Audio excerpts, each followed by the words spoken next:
So American Express throughout history has positioned itself as the credit card for the wealthy. I mean, they offer some pretty exclusive perks like exclusive events, concerts, exclusive dining experiences, but obviously credit card companies can't only rely on the wealthy to survive, cause about 50% of the Canadians are living paycheck to paycheck. That's a lot of people struggling financially but will still use a credit card. In fact, credit card companies are actually known to prey on the poor because people struggling financially are more likely to not pay their balance in full, and as a result, forced to pay interest, which is how credit card companies generate a lot of their revenue. Now, if you're financially responsible, you have nothing to worry about. But what that means is, if you're just starting off your career, you can also get approved for an Amex because they offer entry-level credit cards in Canada. So today, we're gonna look at one of those cards. I couldn't find any YouTubers in Canada reviewing this card, so I'll do it. Let's review the Amex Green Card in Canada. First of all, the Amex Green Card is a free card, and the requirements to get approved is quite low. I mean, it's an entry-level credit card. If you have any type of credit history in Canada, have some income, and have a credit score of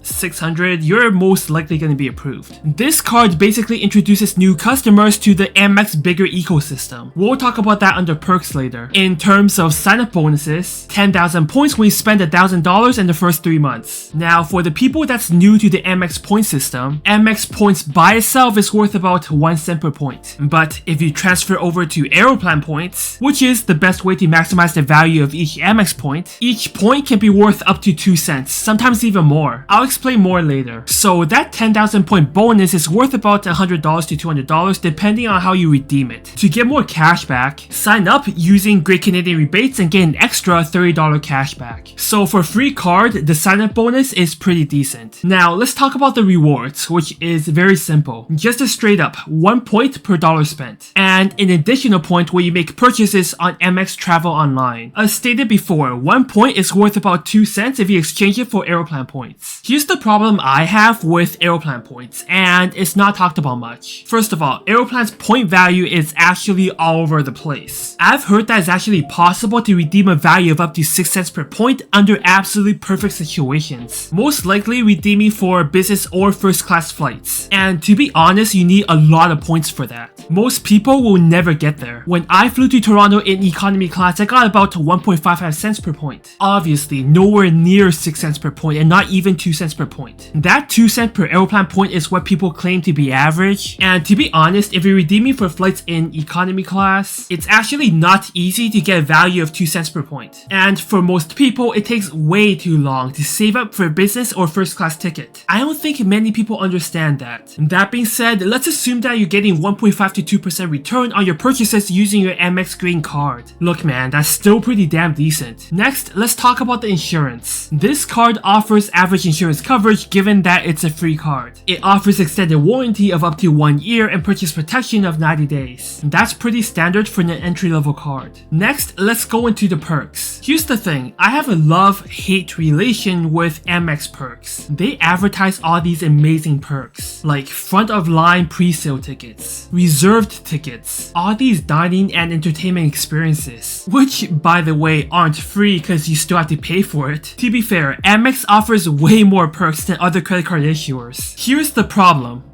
I never use any of them. I mean, ask yourself, are you really gonna go out of your way to explore Amex dining experience? Personally, I don't think many people would. Or maybe it's just me, because when I owned the Kobo card, not once did I ever stop to think to myself, damn, Amex offers a lot of concert and dining perks. Maybe I should check it out. Never. Alright, let's give this card a score. Starting off with the rewards. Even if each point is worth only 1.5 to 2 cents each, that's 1.5 to 2% rewards for all purchases. Not to mention you get an extra point if you shop at Amex travel site. For a free card, that's really solid. So for this category, that's an 8 out of 10. Next, the insurance. 1 year extended warranty and 90 days of purchase protection is pretty standard for a free card. Freaking tongue twisters. So 7 out of 10. Next, the perks. And I have the hardest time rating this because either you love what Amex has to offer or you hate it. Personally, it doesn't make a difference. But for the sake of this video, I have to give this category a grade, so 7.5 out of 10, which gives the average score of this card a 7.5 out of 10, so a B tier card. So this card's not bad, but the question is, are there better options out there for a free credit card? Let's go through the options. Rogers MasterCard is a free card, but you have to be a Rogers Shop or Fido customer to get the full benefits. So technically, I wouldn't exactly consider the Rogers MasterCard a free card. Simply Visa Cashback is a solid option, especially for dining, which offers 4% cashback. But the card is more suitable as a backup card because the card only offers 0.5% cashback for general purchases. BMO Cashback MasterCard offers 3% cashback for groceries, but